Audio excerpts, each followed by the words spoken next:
You're watching a fight between two AIs. They don't have bodies, they don't have brains, and they don't have emotions. They are computer algorithms, yet they have the ability to learn and adapt. The two AIs controlling the fighters here have been trained for a long time. They have learned to position, to dodge, and to punch, developing interesting strategies to beat their opponent.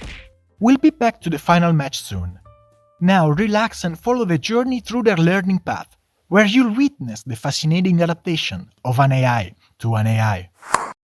I bet you know that artificial intelligence can be incredibly good at playing video games. This is because video games have specific goals and clear rules.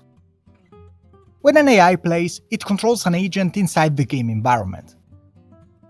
Here the agent performs actions, and in response the environment provides information about its current condition, also known as state. Some actions will change the environment state, and its feedback will inform the agent about their consequences. Nice. In learning to play, humans can read the rules and also use their intuition. Even a newbie would understand that the red monster is not friendly and that it would be better to fight or flee. AI instead must learn everything from scratch through trials and errors, and reinforcement learning is perfectly suited for its job, because it teaches to maximize the total score by means of rewards and punishments. To succeed in the game, the AI must learn what to do to earn points and what to avoid not to lose points. Over time, the AI learns which actions lead to rewards and which lead to punishments, thereby adapting and improving. While some environments have only one agent involved, others have more than one, and here each agent can exert unpredictable effects with its actions. This makes the environment dynamic, and complex behaviors can emerge from the interaction of multiple agents. Atari games are a classic choice for training AI agents with reinforcement learning.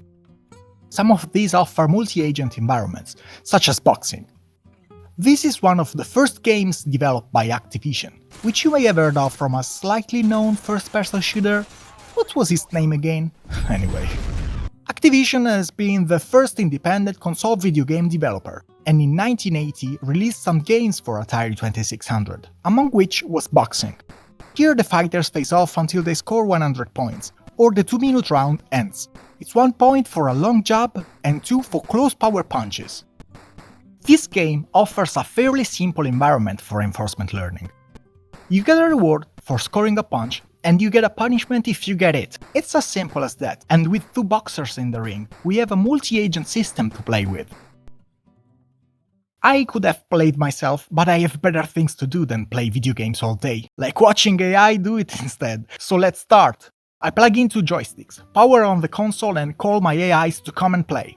They are equipped with a Convolutional Neural Network, an AI algorithm designed for image processing, so they'll be able to watch the screen and learn from the game while playing.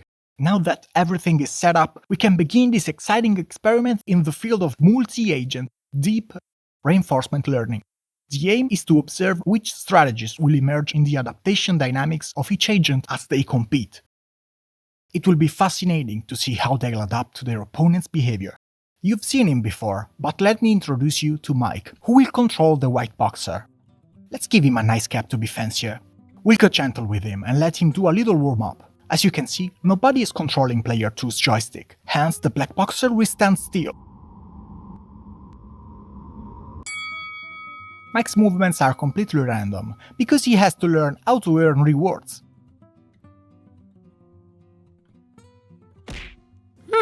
In a matter of seconds, Mike lands his first punch. Like a bear craving honey, he will never stop looking for points.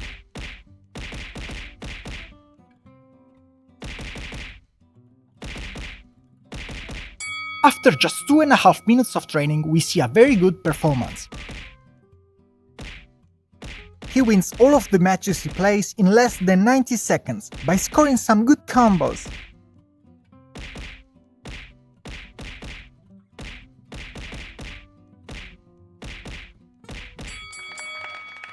But that's too easy, huh? Here comes Jennifer and takes control of the black boxer.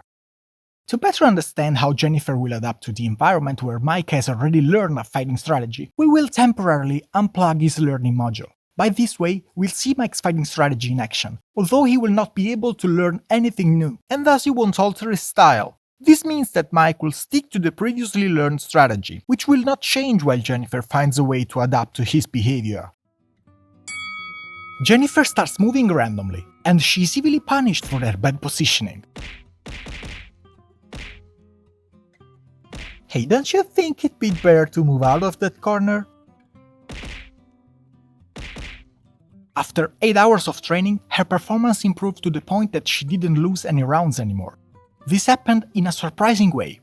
I bet many of us would have expected Jennifer to move out of the corner to have a better chance, yet she focused all her efforts on countering Mike's assault.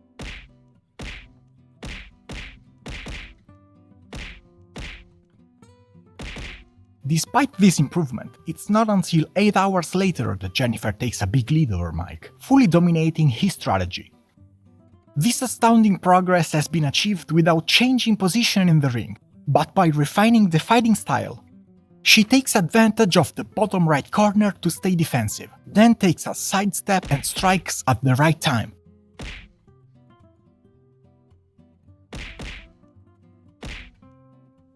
Her punches have become deadly weapons.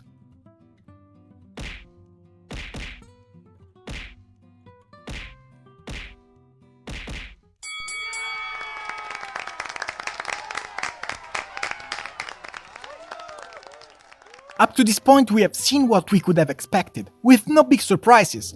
In a static environment, Mike quickly learned how to win. In a dynamic environment instead, Jennifer had to learn to fight back, and her performance steadily improved over time. These promising results made me eager to know what would happen next, so I disconnected Jennifer's learning module and reactivated Mike's. In the first few matches, he unsurprisingly got wrecked by Jennifer, still needing to figure out how she got so good at fighting. Then, for all of the following hours of training, Mike started doing this. He was escaping the fight. At first I thought that something wasn't working with the AI, but after a few checks I realized staying away is the result of Mike's adaptation to the environment. And it totally makes sense. Think about that. When you play a game, you typically do it for fun and don't really mind losing some points. The goal is to enjoy the game. You would go for eating the opponent even if it's stronger than you. The aim of a fighting game is eating the opponent indeed, why play otherwise? But for Mike it's a totally different thing. He doesn't play for fun, he plays to score as many points as he can. He plays to maximize the reward, and this implies minimizing the punishment. In other words, scoring as many points as possible over the black boxer is the meaning of his life. Getting it is punishing and must be avoided at all costs, even at the cost of not scoring points. In this sense, punishment is scary, and fear pushes you away. From his perspective, it was better not to score than to risk losing points by getting hit. But this couldn't be the end. Let's turn the learning module back on for Jennifer. She only took 4 hours to learn how to capitalize on Mike's positioning. He was too close to the corner, and his fighting style hadn't improved in the last phase, which made him vulnerable. That's why he wasn't ready for Jennifer's counterattack. After she learned to position in front of the white boxer, the two fighting styles clashed again, and taking advantage of the ring ropes, Jennifer managed to strike some deadly combos.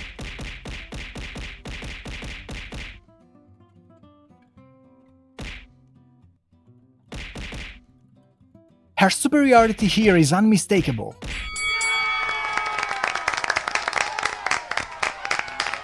Let's switch up the user of the learning module once again. Will Mike cowardly escape once more, or will he choose to stand and fight? Place your bets, because we're about to find out. Mike took over 13 hours of training to successfully demonstrate his ability to fight. Look at his smart strategy. He got out of the corner and put the black boxer on the ropes, striking fantastic combos. He learned to avoid risky positioning, defending and hitting at the right time.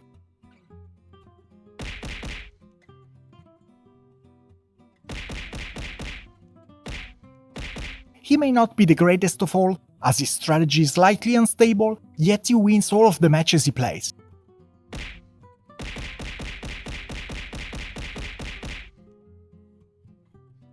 What really prevents him from scoring very high is that when he gets into the bottom left corner, it's over. He stands there punching the air. This might be a strategy he has found to avoid getting hit, because Jennifer never gets down there. Nonetheless, whenever he gets there, he gets stuck, and never moves out. Albeit imperfect, his strategy ultimately leads him to victory.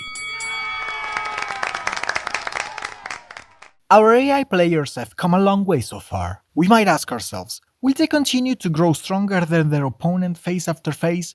Could one of them eventually become invincible and unsurpassable? Something that could only be defeated with a special power that results in dramatic changes.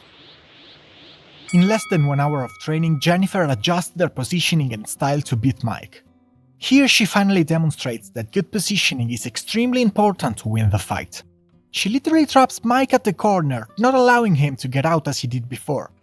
When she gets him on the ropes, she scores incredibly long combos that make her gain tens of points. In those matches, the bell rings in less than 1 minute. It is interesting to note that when Jennifer foolishly goes into the corner, her poor positioning impacts the final score. That's clearly an unfavorable position that puts her at risk of getting dominated just like that. Jennifer's adaptation proves that contrasting Mike's positioning is vital, and suggests that at the beginning Mike was very poor at fighting, so much that it was possible to beat him even when she was at the corner. It may be instead that we will not see one of our two AIs become invincible.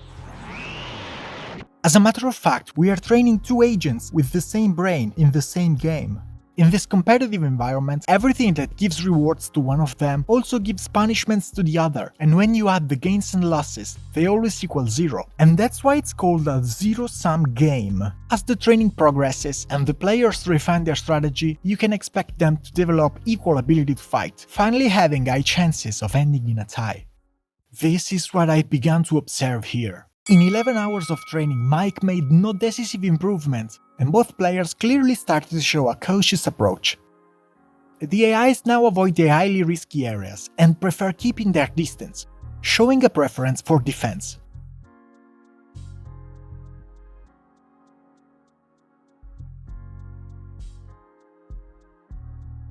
They only hit when they find the right time. This brings them to a substantial draw, with very few points scored at best. This particular match really surprised me. The white boxer was put on the ropes and miraculously didn't get hit. Then this happened. Mike and Jennifer stalled in this position until the end of the match, not moving anymore. It totally seems that in such a case where the state of the environment isn't changing over time, Mike has no motivation to get out of there. The black boxer is still, and the white boxer cannot be hit, then why expose yourself to risk if you can stay safe? Mike and Jennifer are showing us that when the punishment is so intimidating, avoiding it at all costs is the best alternative. When the opponent is as good as you, and outsmarting him doesn't seem possible, scoring low is better than risking getting hit many times. But can this really be the end of our journey? Have we truly come this far to see them end up in a draw? We cannot stop here. Let's put them to the test again and let Jennifer train once more. After more than 4 hours of absolutely no improvement, I became convinced that things were not going to change. The players would have evened out forever, as if they had reached a permanent equilibrium.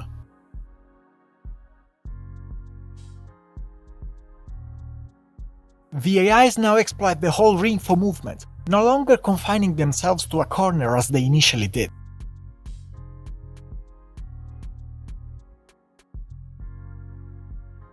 Even if the black boxer seems to be in a disadvantageous position sometimes, Jennifer always manages to recover. The AIs are now equally skilled at evading and attacking their opponent, tempted by the reward of landing a hit, but restrained by the punishment of getting hit themselves. I believe that this experiment was a success. It was reasonable to expect the agents to end in a tie, and it finally happened. I was primarily interested in their adaptation strategies, and that's why I decided to alternate who could learn and who could not during the training. Although I could have made them learn simultaneously, I chose not to do so. It would have been much more challenging to observe their strategies if both agents were allowed to make adjustments after each match. Ultimately, this study explored AI behavioral adaptation to an environment characterized by a 2D space, time, good and bad things. The meaning of this AI's life is all enclosed in those four things. It's all about where I am and when I'm there with respect to my opponent. To hit is good and I want it, but to be hit is bad and I shy away from it.